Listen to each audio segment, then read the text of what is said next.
Sotchi.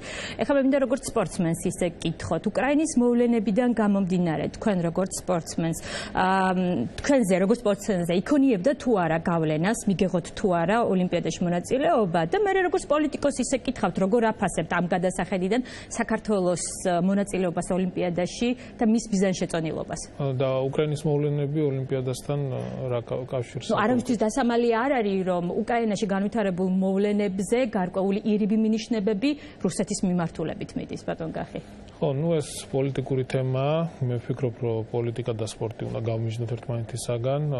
ჩვენ და სამწუხაროდ, ჩვენ და საუბედუროდ საქართველოში ბოლო წლების განმავლობაში ყველა მიმართულება, არა მარტო სპორტი, ასევე მედიცინა, ხელოვნება ძალიან პოლიტიზირებული იყო და ეს ძალიან ცუდია.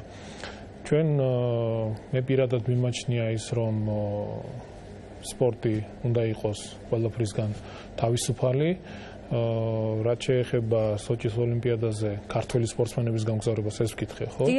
მე როგორც ამ შემთხვევაში როგორც უბრალოდ არა ვიცე-პრემიერი, უბრალოდ საქართველოს მოქალაქეს მიმაჩნია, რა თქმა უნდა წავიდეს ჩვენი ქართველი სპორტსმენები სოჩის ოლიმპიადაზე, მათ შორის რა თქმა უნდა როგორც სპორტსმენს და მე წარმატებებს უსურვებდი მათ და ყველაფერი უნდა გააკეთონ იმისთვის, რომ მედალი ჩამოუტანონ.